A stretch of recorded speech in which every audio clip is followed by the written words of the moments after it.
How you doing today? I'm doing all right. Okay, what's your name? I'm Sarah. Nice to meet you. Nice to meet you too. How old are you? I will be 32 in March. Okay, where are you from? I'm originally from Indiana.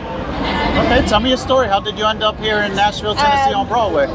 I ended up here, I've actually been here for 3 years. Me and my husband and our dog, we traveled for a little while and then ended up in Gulfport, Mississippi. We had a place down there, and the landlord that we had ended up raising our rent, and it just ended up us back on the streets. So we moved up here so we're closer to family. We're only 4.5 hours away from family, so that kind of helps a little bit. But yeah, we've been here. A lot of people's help. We're waiting on housing right now. That's all we're waiting on right now. So it's... How long is your wait for housing? It depends. Right now, our caseworker said we're hoping by spring, maybe. We ended up, a friend of ours that stays here, she's letting us stay with her until spring. So at least so we're not on the streets completely, with it being wintertime. So I'm thankful for that. But it can be anywhere from like tomorrow we could hear something all the way up until spring or summer. How often are you able to stay with your friend? She lets us stay with her right now. During the wintertime is usually when she helps us out. During the summertime we like being outside, so it don't really bother us that much. But when it starts getting cold, we usually reach out to her and she helps us out. How was your upbringing growing up? Did you have mom, dad in the picture? Yeah, my mom. It was my mom and my stepdad. They're both in Indiana right now. My childhood was kind of rough a little bit. Didn't really have a childhood. I really pretty much stayed home and didn't really do a whole lot.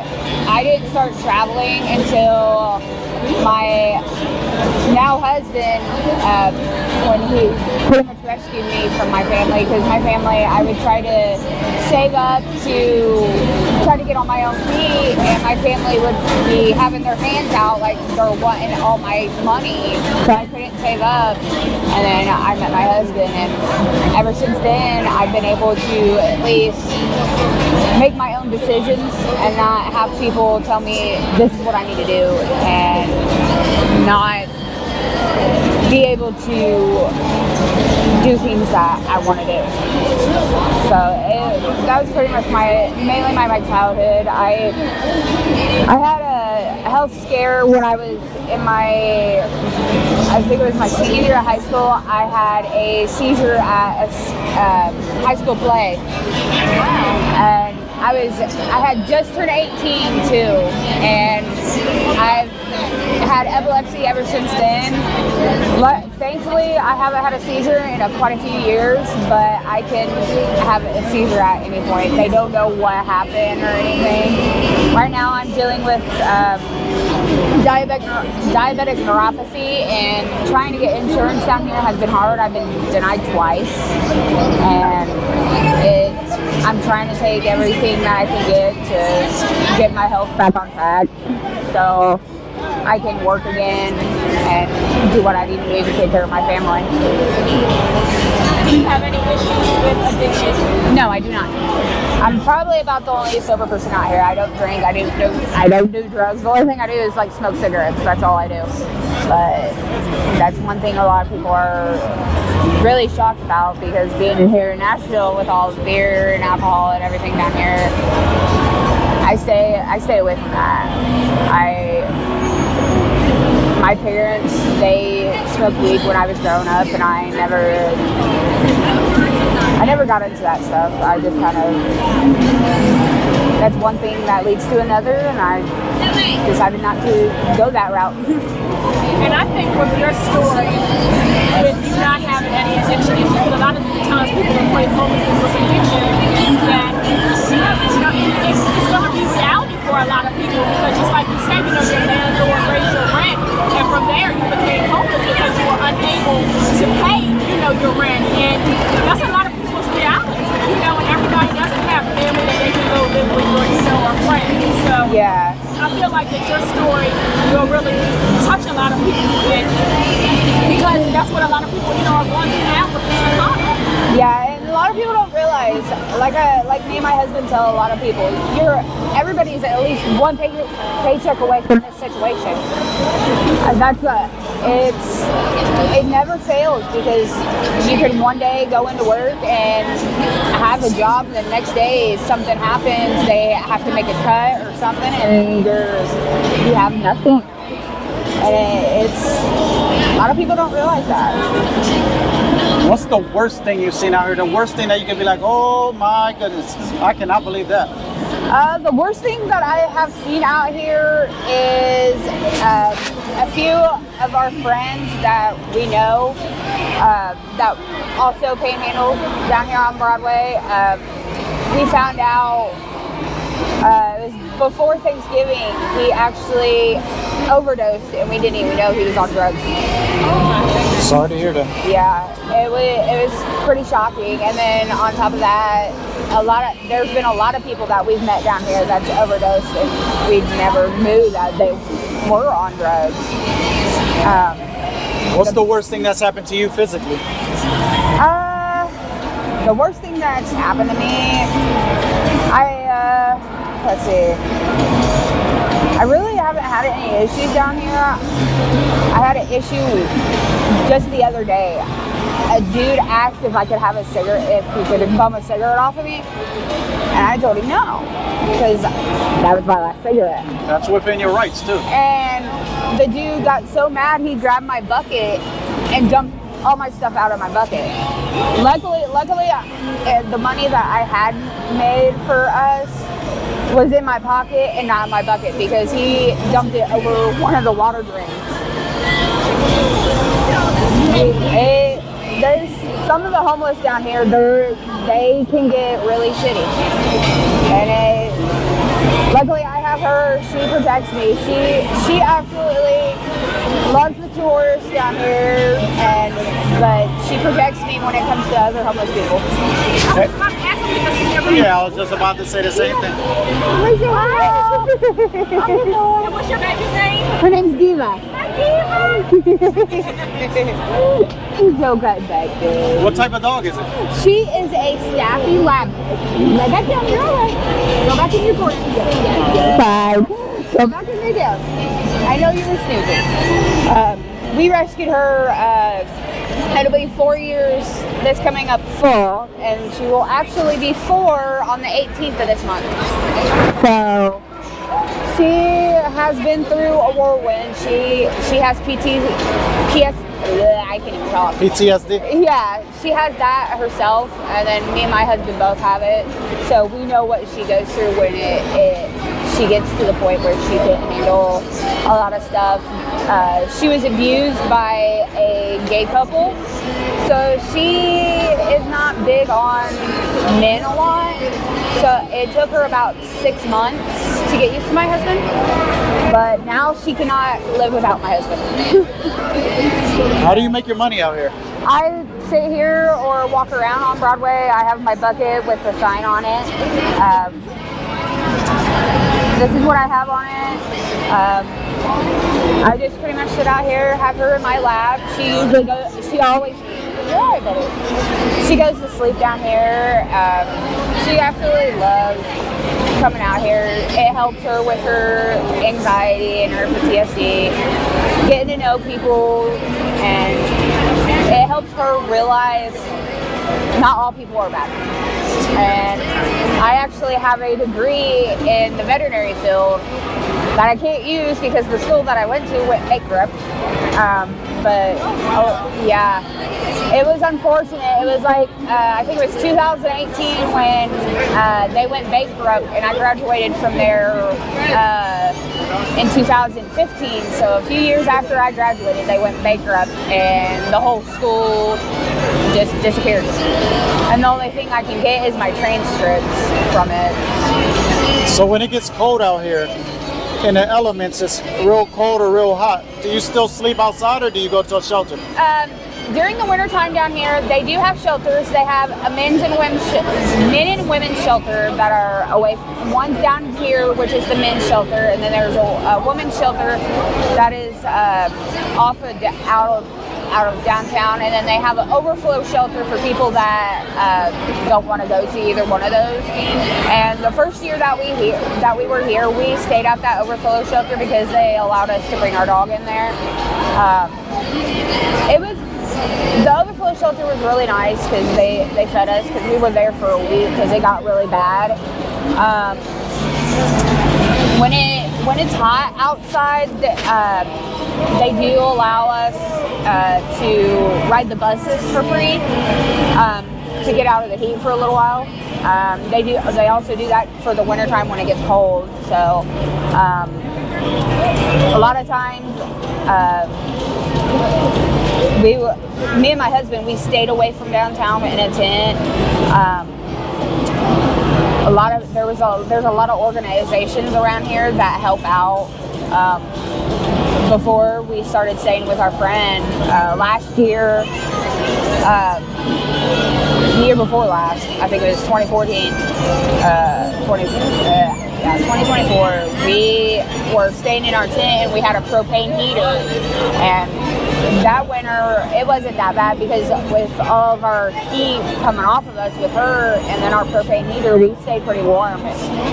We may have maybe a couple really, really cold nights, but we pretty much stayed in our tent.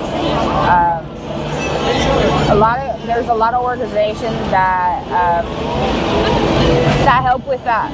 Help out with that. They also there's a lot of churches around here that also help out if the overflow shelter or both the shelters are at capacity. Some of the churches will open up and help out.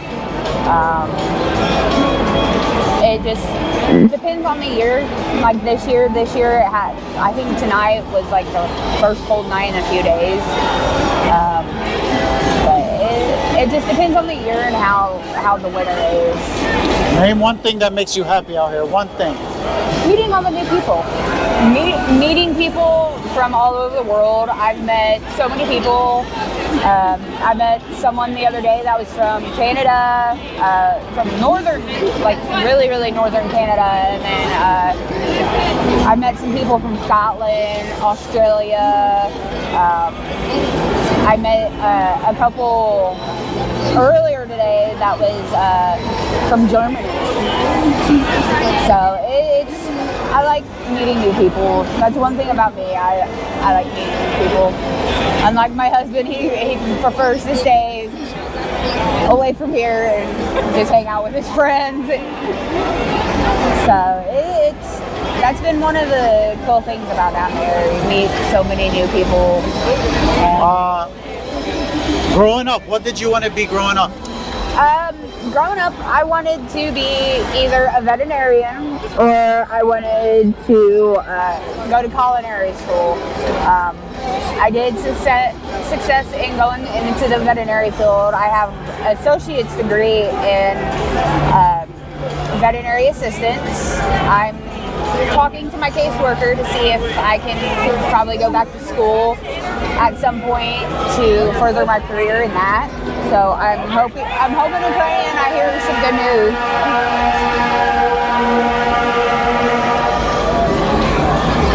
But yeah, growing up I always wanted to do stuff with animals because growing up I rescued a lot of dogs, a lot of cats. I always babysat for some of my neighbors because I lived in a little rural town that maybe had one traffic light, and my neighbors, they were literally separated us literally with a cornfield, so I could walk through the cornfield over to their house. I would babysit their horse while they were out of town. But I just love animals in general. Okay, my last question. Oh, you want to ask something? So now, what do you say to people who will look at this video and say, oh, well, being homeless is a choice, why don't her and her husband just go, you know, get a job. What do you say for people who have those comments? My thing is, not everybody has the mindset of getting a job. Like with my situation, my big thing is it's my health that is stopping me from getting a job, because I'm completely numb from my neck all the way down to my toes. And it's hard for me to walk. It's hard for me to stand for hours on end. A lot of people don't realize it's hard for people that have health issues to work. And then on top of that, there's a lot of people that have mental health issues that can't function through a regular 9 to 5. I've known people from when I was in my childhood that tried working, and just the overpowering of trying to get everything done at once at work. They get overstimulated. They can't focus on what their tasks are doing. But it's hard for a lot of people that have like mental health and health issues to get jobs and keep them, because it took me a long time to have a job that worked with me, with my disabilities that I have, and actually keep it. And then sometimes, like what happened to me, the job that I had, it was done for. It was like a temporary job, but a lot of people need to realize not everybody out here that are homeless are on drugs, are drinking, smoking whatever they want to smoke. My biggest thing that I tell everybody, don't judge a book by its cover, because not everybody is in the same situation. Like with me and my family, we're just down on our luck. And that's the biggest thing. There's a lot of people that are down on their luck, and it's trying to take steps to get back up, and it's hard, and a lot of times it's really, really hard for a lot of people, because you get down in this rut and you think you are like worthless and you can't do certain things. You got to have a positive mind, and that's what I always do. Is I keep a positive mind. Never let everybody get in your head, because there's a lot of people out here that judge me because I'm out here with her, and I'm like, you never want to judge people until you know what they're going through. Okay, my last question to you, if you can look right here in the camera. If your family or friends were to watch this right now, what would you like to say to them right now? This is your chance. If you guys see this, I am perfectly fine. I know a lot of people, a lot of my family, they think that I'm stupid for doing this, but you got to realize I'm doing this for me and for what I believe that I need to do. And I hope you guys realize that. It hurts me to hear a lot of my family hates me for what I did, but you also got to realize I'm doing this for the sake of my health and for what I believe in. So I really, really, really hope you guys can forgive me for whatever I did to you guys, but I hope you guys realize that I'm not the same person you guys remember as a kid or growing up. Okay, I want to thank you for your time. Is it okay if I can upload this video to YouTube to raise awareness of what's going on down here in Nashville, Tennessee? I don't mind at all. Thank you very much. God bless.